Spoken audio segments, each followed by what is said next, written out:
എന്തെങ്കിലും സഹായമാണോ ഏട്ടത്തി? ഫുഡൊക്കെ ഉണ്ടാക്കി കഴിഞ്ഞു, ഇനി കഴിച്ച് സഹായിച്ചാൽ മതി. ഞാൻ എൻ്റെ അമ്മേനെ വിളിച്ച് ലേറ്റ് ആയിപ്പോയി, സോറി കേട്ടോ. അത് സാരമില്ല. ഏട്ടത്തിയുടെ ഫ്രണ്ട് എവിടെ? അവനവിടെ പിള്ളേരുടെ കൂടെ കളിക്കുന്നുണ്ടായിരുന്നല്ലോ, ഇല്ലേ? ആണോ? ആ പിന്നെ എനിക്കൊരു കാര്യം പറയാനുണ്ട്. സത്യമാണോ എന്ന് അറിയില്ല.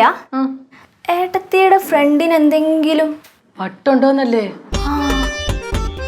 ആ ഉണ്ടായിരുന്നു, ഇപ്പഴില്ല, പണ്ട്. പിന്നെ ആ മരുന്നൊക്കെ കഴിച്ച് അതങ്ങ് ഭേദമായി. എന്താ അഞ്ജു? ഒന്നുമില്ല, ഞാൻ ജസ്റ്റ് ചോദിച്ചെന്നേ ഉള്ളൂ. പിന്നെ എന്നും കരുതി നീ അവൻ്റെ അടുത്ത് വഴക്കിനൊന്നും പോകണ്ട കേട്ടോ. ഇനി വല്ലതും എടുത്ത് തലയ്ക്കടിച്ചാലോ?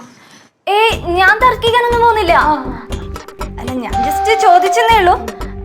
എന്നാ അവര് ഫുഡ് കഴിക്കാൻ വിളിക്കട്ടെ? ഓ, വിളിച്ചിട്ട് വാ.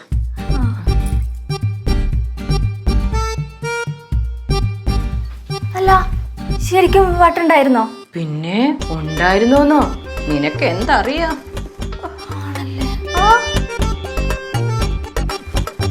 യശോദയുടെ വാക്കും കേട്ട് വന്നിരിക്കോ ഓണച്ചി.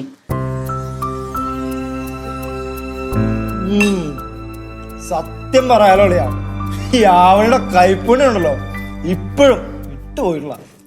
അതെ അതെ, ഇവരുടെ കല്യാണമൊക്കെ കഴിഞ്ഞിട്ട് 10-15 കൊല്ലമല്ലോ. നിങ്ങൾക്ക് ആർക്കും അറിയാത്തൊരു കഥ ഞാൻ പറയാം. ക്രഷ് അടിച്ച കഥയായിരിക്കും. ഇവർക്കൊക്കെ അറിയോ? പിന്നെ മോനേട്ടനതൊക്കെ അറിയാം. എനിക്കറിയില്ല. എന്താ സംഭവം? അയ്യോ, ഞങ്ങൾക്കും അറിയില്ല. എനിക്കും അറിയില്ല. എങ്കിൽ ഞാൻ പറയാം. ഞങ്ങൾ രണ്ടുപേരും ഒരേ പ്രായക്കാരെന്ന് നിങ്ങൾക്ക് അറിയാലോ. ഓ, ഞങ്ങൾ കുട്ടിക്കാലം തൊട്ടേ ഒരുമിച്ച് കളിച്ചു നടന്ന ആൾക്കാരാ. ആ സമയത്ത് എനിക്ക് ഇവളോടെ ഒരു ഇതുണ്ടായിരുന്നു. എന്ത്? One side. വൺ സൈഡാ? One side. അത് ഈ മണ്ടൻ പറഞ്ഞതുമില്ല. 19ാമത്തെ വയസ്സിൽ കല്യാണം കഴിഞ്ഞ് കുറച്ച് ദിവസം കഴിഞ്ഞ് ഫ്രണ്ട്സ് പറയുമ്പോഴാണ് ഞാൻ അറിയുന്നത് ഇവന്റെ വൺ സൈഡ് ലവ് സ്റ്റോറി. അല്ലെങ്കിൽ തന്നെ 19 വയസ്സിൽ ഞാൻ എങ്ങനെ നിന്നെ കെട്ടാനാ? ആ, അത് ശരിയാണ്. വെയിറ്റ് ചെയ്ത് കെട്ടിയാൽ മതിയായിരുന്നു.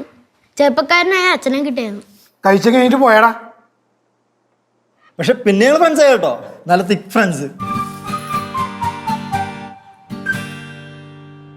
പക്ഷെ അമ്പിളി പെണ്ണുങ്ങളെ പേരല്ലേ? ഒന്നും പറയണ്ട, അത് ചെറുപ്പത്തിലൊരു അബദ്ധം പറ്റിയതാ. എന്താ അബദ്ധം? അതിന് ഇവന്റെ പേര് ശ്രാവൺ എന്നോ മറ്റോ ആയിരുന്നു. ഒരു 3-4 വയസ്സുള്ളപ്പം എന്റെ പേര് പോലത്തെ പേര് വേണമെന്ന് പറഞ്ഞിട്ട പേരായത് അല്ലടാ. എന്നാ പിന്നെ ആവണം ഇടായിരുന്നില്ലേ? മതിയായിരുന്നു, ഇതിലും ഭേദമായിരുന്നു. പക്ഷെ ഒഫീഷ്യൽ പേര് ശ്രാവൺ കേട്ടാ. അല്ല, എന്നാ തിരിച്ചു പോണേ? ചേട്ടാ, ഈ അളിയനി വന്നപ്പോ തൊട്ടി തന്നെ ചോദിക്കാനുള്ളൂ. ഞാൻ പറഞ്ഞില്ല ഞാൻ തിരിച്ചു പോകണമെന്ന്. ഞാൻ ഇവിടെ ഒരു പെണ്ണൊക്കെ കെട്ടി സെറ്റിൽ ആവാനുള്ള ഒരു പരിപാടിയാണ്. അതിന് നിനക്കാര് പെണ്ണ് തരാൻ? അളിയന് തങ്കം പോലുള്ള ആവണിനെ കിട്ടിയില്ലേ, അപ്പൊ എനിക്കും കിട്ടും. കറക്റ്റ്. മിണ്ടായിരുന്നു കഴിക്കടാ. ഉത്തരം മുട്ടിയപ്പോ എന്റെ അടുത്ത് ചൂടാണ്. ഇനി പെട്ടെന്നൊരു ഐഡിയ വന്നു, പറയട്ടെ? ഡാ മതി, ഇനി കഴിച്ചു കഴിഞ്ഞിട്ട് പറയാം. കഴിച്ച അല്ല, നിങ്ങൾ കഴിക്കുന്നില്ലേ? ഞാൻ പിന്നെ കഴിച്ചോളാം, നീ കഴിക്ക്. അഞ്ചു കഴിക്കുന്നില്ലേ? കഴിയാം കഴിയാം. അല്ല, ആവണിയുടെ കൂടെ ഇരുന്ന് കഴിഞ്ഞാൽ അവക്കൊരു കമ്പനി ആവില്ലേ? ആണല്ലേ? ഞാൻ ചേട്ടത്തിയുടെ കൂടെ കഴിച്ചോളാം. അമ്പിളി ചേട്ടൻ പറയാൻ പോലെ. ഗ്ലാസ്